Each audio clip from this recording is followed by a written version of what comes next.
All right, welcome. I'm here with Betty Yu. Betty Yu showed with us a year ago, I believe, right? It was a great show that we had at Open Source, displaced in Sunset Park, which also now was the same show with the same title was at the Old Stone House right now. And we actually have a piece for the fundraiser from that show. But maybe you can tell us a little bit more about that project. Sure, yeah, absolutely.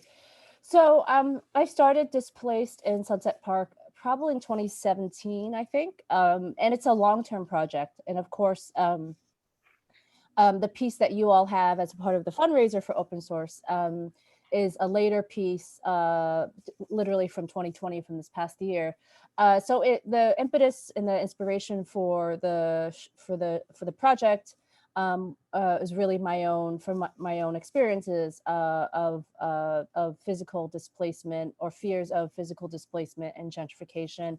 I grew up in Sunset Park, Brooklyn, and on the 8th Avenue side, so kind of more in the Chinatown part, further south, so 60th Street and 8th Avenue. And I think that for me, what we're seeing now is obviously there's been a long, sort of a few decades of Chinese Americans who've been there, who are established there. And now the wave that we're seeing is of businesses, both overseas from China and even here, domestic real estate developers seeing an opportunity to develop. And so that just was stark to me, all the condos I was seeing literally on my block, everything that was sort of transforming. And it wasn't for people like my parents or for working class folks that made the community what it is. It's now the most densely populated Chinatown in New York, surpassing Flushing and surpassing Manhattan. And all the people from Manhattan that are being displaced are actually moving to places like Sunset Park. So the whole project is interviews with my parents, starting with my parents. I don't live there anymore, but obviously they do. And then interviews with folks on the Latino side and the Chinese side of Sunset Park, and them sharing their stories of hope and their dreams in the community, that they hopefully can stay there. But also they connect their own displacement from their own home country, sometimes even tied to US militarism, of why they actually had to leave Latin America, for instance, and then their connection to Sunset Park. And then even being in Sunset Park, it's like home to them, but they've been displaced a few times because the rent has gone up. So the whole sort of full circle for me is that, you know, it's very personal. And so, I love the fact that just to say that Industry City was defeated in their recent proposal to expand much further, to buy more buildings and just expand much further. And people unanimously, like 12-hour, I think it's a record long 12-hour hearing online. With the pandemic, they thought a lot of these rezonings now are happening, and they think, oh, we'll do it because no one's going to come online. Well, 12-hour meeting, and they got defeated. And so I just love that. So now 8th Avenue, where my parents are, it's a little bit of a different story. So everyone thinks the pandemic is just gonna stall everything. Well, no, actually, literally, I was just at my parents a couple of days ago, well, outside at least, and there's 2 new condos going up during this pandemic. And it's completely the opposite. There's all this land grabbing, disaster capitalism is rearing its ugly head. So through video, through augmented reality, and I would love to share just 1 or 2 images from the show at Open Source, people were able to actually do a walking tour. There was a newspaper that they could take that Open Source obviously provided the funds for, and people could do a walking tour and they could see the picture of the building. And when they actually put their phone up to it, and they trigger the app, the story would come up of that person. And so it's very full circle. The last piece that's in the Open Source show, I'm sorry, that's a part of the fundraiser. This last piece is called De-gentrifying my parents' block. And basically it's basically, I think the pandemic, it has forced a lot of us to think beyond just the present. It's what are we fighting for? I think that is just representative. Oh my gosh. Yeah, I know it's a very long piece. And basically it starts from left to right of like what it is currently. And the idea of like, yeah, what if we were able to completely knock down that, the condo and build something new that was green and beautiful and housing for all. It says, I think it says housing is a human right at the end in Chinese and English. So obviously it's just a gesture of like this idea that we're all in now, I think in this weird, bizarre dystopia that we have a moment to pause and think about what is it that we want to fight for. We know what we're against, but what are we actually moving toward? So that was sort of my little gesture of thinking that through this. And it really was amazing how big the involvement was by the community. I mean, that was so amazing how we had actually this one panel, right, where people were lined up. They were outside on the street. We had such a huge audience. That was pre-COVID, obviously.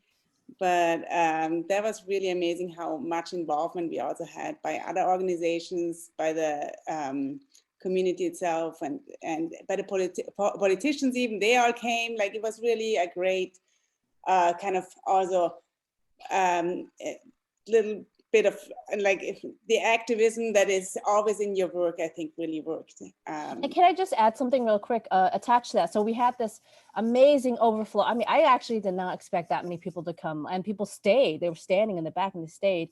So like you said, all these activists, urban planning professor Tari Ham, residents who are activists, organizers fighting for tenant rights, all, you know, so they spoke and everything.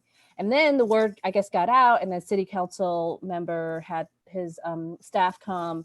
And then after that, actually, they invited me to present the project many, many months later to the community board in Sunset Park. And it was really interesting because so many people that show up to these hearings, since Industry City is like was right there, and they were really afraid of it. They all showed up. So they all talked about how they knew the person that was in the video or that they could relate to the stories. So that was really, really cool, great. And then thanks to open source, you know, and giving me this opportunity, you know, this same project was a part of the BRICS biennial. And so I really am thankful to open source for so many opportunities that this kind of opened up for the issues to really be elevated, and for me to literally be able to work with activists and elected officials in some capacity, and then actually present it to a community board land use hearing, meeting. Sorry. So it was very felt really impactful, you know. So. Same here. We were really very excited about that show. Like, so because impact, it's always amazing when you see that, you know, it really yeah, that you can really create that change, or like at least that interest for change, right? That yeah. Should I show you a few images? Or I can send them to you and then you could just insert them. Oh no, actually, hold on. Can you not share screen? Yes, please. Here. Yeah, just a few images, super quick. So if people go to the website, they can actually, let me see here. There's you. So here's the URL, probably super small, but they can kind of go on this journey. And so literally they can take the augmented reality tour. Of course, these are just the pictures themselves that they can augment, and people can actually use their phone and augment these actual pictures, and the story will come up that way. Or they can just literally check out the videos on the YouTube channel. And then there's an interactive map using really simple tools like Google Maps, and they can enter through to the stories that way. But I just wanted to scroll down. This is me and my grandma, who I think there was a gold framed photo of me and her. In many ways, she's like my anchor. She was my, she passed away about 5 years ago. She was 103, but my parents were working all the time in the sweatshops and the garment factories. And so she really helped take care of me. And so it's a lot of my work is very much, based in my own, based in my own story and experience. So if you go on this journey, I mean, if you just kind of scroll down, one big thing is counter mapping and counter cartography. And just to say that more recently, real estate developers have have rezoned areas to sort of, for instance, what was Sunset Park initially officially starts at 17th Street to 64th Street, and from the water to about 8th Avenue. But because of real estate developers wanting to make things more desirable or areas, they have renamed South Slope and also like Greenwood Heights and stuff like that. So anyway, I wanted to go show you really quickly. So these are some photos from the Brick Biennial. And then this one's from the open source, the panel that we had. These are just some of the people at open source, and then it flowed outside. Thank God it was a beautiful day. This was part of the walk that we did. This is an early version at Skidmore College where I did a residency. So let me just go past these and go back to open source. Yeah, these are some more images from the open source show. And you could sort of put your phone up to the image and then listen to the story. So let me just see if there's any more images. Yeah, and there was a big part of it was the archival work. And so people would give me photos, or I would research. I've done a lot of research of old photos, and there's a research action corner that people could visit to. For me, a lot of the work is based on facts and what's actually happening, as opposed to people telling me I'm emotional and that gentrification is inevitable, and it's not. So these are all photos from the opening. And one more thing, if I can share, and then I'll stop sharing, is it's very much connected to the current work, which this is at Queens Museum, which is called Resistance in Progress. And this is just one picture from it. But basically, if people, whoops, that's not it. This New York Times gave it a little boost, but basically if you go, you can see that it's videos and an interactive timeline, and some photographs that I took with this is actual color film, a shot on a medium format camera. So yeah, it expands throughout the whole floor, overlooking the globe. And then this piece here that I created here, I'll just go to it. On the top left, you see there is a bunch of ads from March and February, housing ads, ads for homes, where literally it's the prices of homes and condos, they have inflated something like 700-800% in only a few years. So people are getting displaced. Even now during the pandemic, homelessness is at a high. People lining up for food at the food pantry it's terrible. Just to say that, and development, they're still trying to do the development in Flushing by the water. So anyway, it's terrible. Right. I know. It is really amazing how the development really did not stop at all. It's also very visible in our neighborhood. Mm-hmm. Where you are, right? There's like the different lower condos. They're not as high, but right. But they're still like much bigger than the houses that have been here. It's certainly, and it's just people talking about. There's this. It's amazing how they convince other the house owners to sell. It's the same exact thing everywhere. Or Bed-Stuy, my parents, my mom says she gets every other day. Well, not now, but there were people who were inquiring about how much it would it be to try to buy them out, kind of. And if someone who's really desperate, who could use the cash, because oftentimes it's cash for a home, like straight up cash. And the whole block, my project, I'm continuing this project, and they're all kind of morphing into each other. Literally, I was just there, and like I said, there's 2 new condos going up. My whole block, at some point, that side of the block, I feel like it's just going to be my parents' house, and they're attached to another house. It's a small house, 4 family, and nobody's willing to sell, because where would they go? But I have a feeling it's going to be like literally like your place. Right? It's like all of them are 2 stories at most. And now they're all, I think they can legally go up to 6 or 7 stories. I can't remember now. That's actually a real problem. So it's pretty devastating. And so This other work that this at Apex Art, this other show that's up till end of December, it's looking again at futurisms, like this idea of like, what is it we're fighting for? So it's called imagining de-gentrified futures. So a lot of the work that I've been doing both on the ground as an activist and organizer with, Chinatown Art Brigade, which is a group I helped start with a few other artists, working with tenants to amplify their stories with large projections at night. And through that work, I think we know what we're fighting against, and it's important, obviously, to fight the day-to-day work, do the day-to-day work to keep people in their homes, especially now with the pandemic and people lost their jobs and are getting sick. But also it's like, what are we fighting for? And so that show was an opportunity to like work with artists who are already imagining through like anti-colonials movements, Afrofuturism. A lot of these artists who are influenced by, obviously that we sit on indigenous land, right? Lenape land here in New York. But this one artist, Sandra De La Loza out in LA, a lot of her work is fused with honoring the native land and people who are still, on the land. So, and what we can learn from our ancestors, our collective ancestors, to help chart out a more like equitable, future. So I mean, that's the thing for me, is like always never forgetting that displacement happens, but the people who've been most displaced are Lenape, right? Lenape people here in New York. But anyway. But I think also in a way, I feel like we are,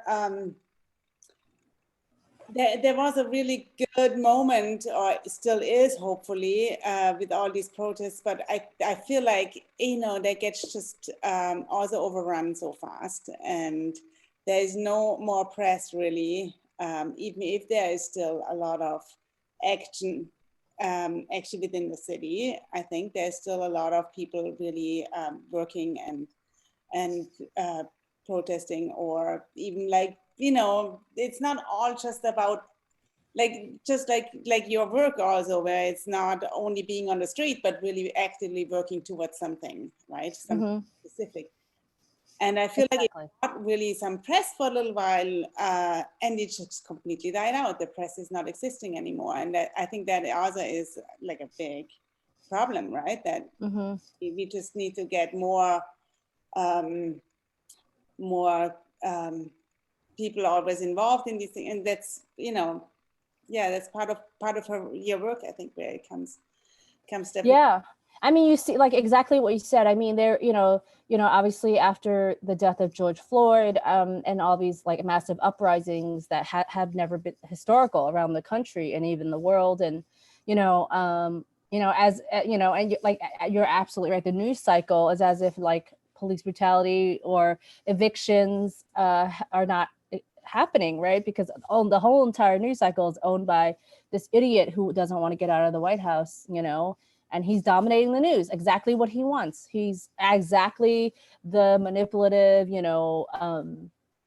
crafty con artist that he's known for. And meanwhile, I mean, there's all this other, of course, COVID, but all these underlying issues, right, of why certain communities are getting sick, police violence. There was a few cases that happened in New York in the last 2 months.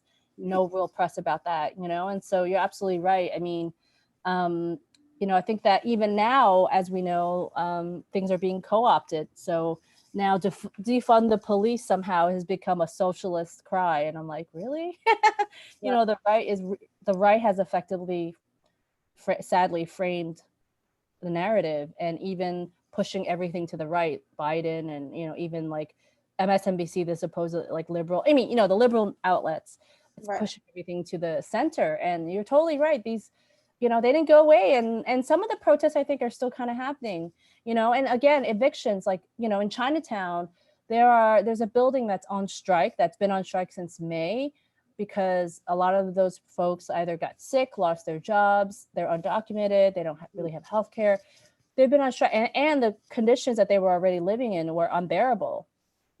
And so there hasn't been much press about that. So there are people who are on rent strike in Brooklyn and, all over. So it's like, where does that get covered, actually, because they're all scared. Once the eviction moratorium is lifted, Right. forget about it. It's going to be really crazy. Yeah.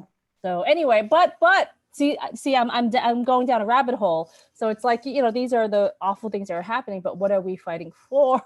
And I think art and culture can help unleash our imagination in a way that the reality is it's just too real. Although we feel that we're living in a horror nightmare, but art and culture and this exhibit at Apex Art, and just even I was looking at Stephanie Dinkins, you know, just some of the images that she has with the flags and the platform in your show, in the open source show, these ideas that, I mean, art just allows us to, I mean, I sound like a flaky artist, I don't mean to, but it allows us to kind of gives us permission to imagine and to unleash our imagination that's connected to reality, but it gives us that little room.